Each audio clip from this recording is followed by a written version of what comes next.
오늘 가정예배를 위해 하나님께서 우리에게 주시는 말씀은 사무엘상 3장 1절부터 4절까지의 말씀입니다. 제가 읽어드리겠습니다. 아이 사무엘이 엘리 앞에서 여호와를 섬길 때에는 여호와의 말씀이 희귀하여 이상이 흔히 보이지 않았더라. 엘리의 눈이 점점 어두워 가서 잘 보지 못하는 그때에 그가 자기 처소에 누웠고 하나님의 등불은 아직 꺼지지 아니하였으며 사무엘은 하나님의 궤에 있는 여호와의 전 안에 누웠더니 여호와께서 사무엘을 부르시는지라 그가 대답하되 내가 여기 있나이다 하고. 사무엘이라는 사람은 개인적으로도 아주 우리의 아름다운 신앙의 모범이 될 수 있는 분이지만 하나님의 구속의 역사에서도 굉장히 중요한 역할을 하신 분입니다. 사사시대를 마무리하고 왕이 다스리는 왕정시대로 시대가 변화되는 그 시점에서 정말 중요한 역할을 하신 분이죠. 사사시대는 이스라엘 역사상 영적으로 가장 어두운 시대였습니다. 그런 시대를 이제 마무리 짓고 하나님께서 왕을 통해서 이스라엘을 다스리는 그런 나라로 이제 시대적인 전환을 이뤄냈다는 점에서 또 그런 일을 위해 하나님의 쓰임을 받았다는 점에서 사무엘은 굉장히 우리에게 영적으로 매우 큰 도전을 줄 수 있는 그런 분이시죠. 오늘 본문에 보면 굉장히 상징적인 용어가 많이 있습니다. 자, 2절 말씀에 보면 엘리의 눈이 점점 어두워 가서 잘 보지 못하는 그때에 이렇게 되어 있고요. 또 1절에도 보시면 아이 사무엘이 엘리 앞에서 여호와를 섬길 때에는 여호와의 말씀이 희귀하여 이상이 흔히 보이지 않았더라 라고 기록합니다. 엘리가 나이가 들면 눈이 어두워질 수 있겠지요.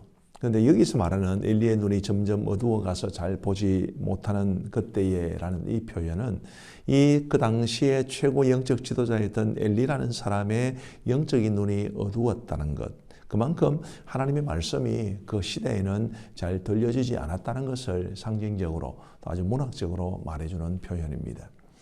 그랬던 시대가 사사시대였어요. 하나님의 말씀이 잘 들려지지 않고 또 하나님의 말씀을 따라 살지도 못하는 그런 시대가 곧 사사시대였습니다.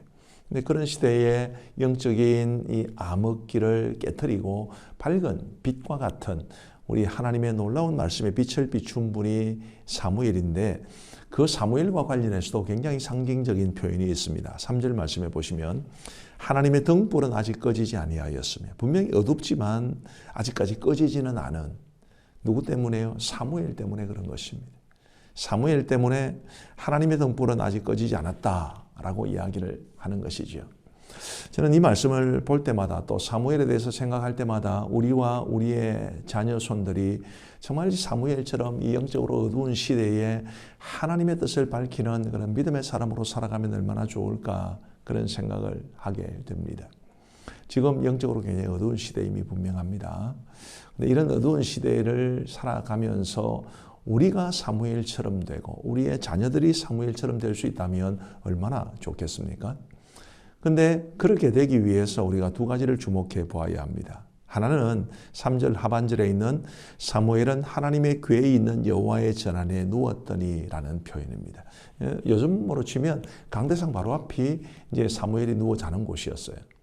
그것도 역시 아주 상징적인 표현인데 요즘으로 말하면 사무엘은 철저하게 교회 중심의 삶을 살았던 사람입니다. 교회가 그의 잠자리였고 교회가 그의 삶의 터전이었지요. 오늘 우리가 하나님의 쓰임을 귀하게 받기 위해서는 주의 몸된 교회를 중심으로 믿음의 삶을 살아가야 합니다. 우리의 신앙의 선진들이 그토록 외쳤던 교회 중심의 삶을 우리가 회복해 가야 하는 것이죠. 예배를 소중히 여기고 성도들과의 교제를 즐거워하고 교회를 자주 출입하고 교회를 섬기고 하는 이런 일들이 우리를 사무엘과 같은 그런 믿음의 사람으로 세워가게 할 줄로 믿습니다. 그래서 이제 올 한 해는 우리 가족들 모두가 더 교회를 자주 출입하고 사랑하고 성도들과 함께 교제를 나누는 이런 아름다운 모습으로 살아갈 수 있게 되기를 간절히 바랍니다. 두 번째로 우리와 우리의 자녀손들이 사무엘처럼 되기 위해서는 하나님의 말씀에 대한 합당한 자세를 가져야 합니다. 4절 말씀해 보시면 여호와께서 사무엘을 부르시는지라 그가 대답하되 내가 여기 있나이다 하고, 물론 이 대답은 내가 여기 있나이다라는 이 대답은 엘리에게 한 말입니다. 사무엘이 아직 하나님의 말씀을 들어본 적이 없기 때문에 이게 처음이었기 때문에 엘리가 자기를 부르는 줄 알았습니다. 그래서 엘리에게 내가 여기 있습니다 라고 달려간 것인데, 이제 엘리가 처음에는 하나님이 사무엘을 부르는 줄 몰랐기 때문에 나 너를 안 불렀다, 다시 가서 자라 그랬지만 몇 번 그런 일이 반복되었을 때 하나님께서 사무엘을 부르셨다는 것을 알게 됩니다. 그리고 사무엘에게 하나님이 다시 너를 부르시면 네가 이렇게 해라, 그렇게 말을 하고 사무엘이 그렇게 그대로 시키는 대로 했다는 것을 10절 말씀을 말해줍니다. 10절 말씀에 보시면 여호와께서 임하여서서 전과 같이 사무엘아 사무엘아 부르시는지라 사무엘이 이르되 말씀하옵소서 주의 종이 듣겠나이다 하니. 참 멋진 표현이 아닐 수 없습니다. 말씀하옵소서 주의 종이 듣겠나이다. 우리도 하나님의 말씀에 대해서 이런 자세를 가지면 얼마나 좋을까 싶어요. 하나님의 말씀을 사모하고 하나님의 말씀이 어떤 말씀이든 하나님이 어떤 말씀을 주시든지 예, 주의 종이 듣겠습니다. 제가 듣겠습니다. 그런 순종의 자세를 가지는 것이야말로 정말 너무너무 귀한 일입니다. 우리 가족들은 하나님의 말씀을 더욱 사모할 수 있게 되기를 바라고, 특별히 올 새로운 한 해에는 더 말씀을 듣는 일에, 배우는 일에, 묵상하는 일에, 또 공동체 성경 읽기라는 교회 성경 읽기 프로그램을 교회적으로 전개하는데, 그런데 다 열심히 참여해서 하나님의 말씀 앞에 정말 겸손한, 하나님이 어떤 말씀을 주시든지 그 말씀 앞에 순종할 수 있는 그런 삶을 살아감으로써 우리 영적으로 어두운 시대에 하나님께서 사용하신 사무엘과 같은 복된 믿음의 사람들이 되기를 간절히 바랍니다. 우리 기도하겠습니다. 하나님 아버지 감사합니다. 2023년 새해를 시작하면서 가정예배를 하나님 앞에 드리게 해주심을 감사합니다. 하나님 아버지 간절히 원하옵기는 이 사무엘이 영적으로 어두웠던 사사시대를 끝내고 왕정시대를 여는 하나님의 이 일꾼이 되었던 것처럼 저희들도 이 어려운 시대, 어두운 시대에 하나님이 사용하시는 믿음의 사람들이 될 수 있도록 인도하여 주옵소서.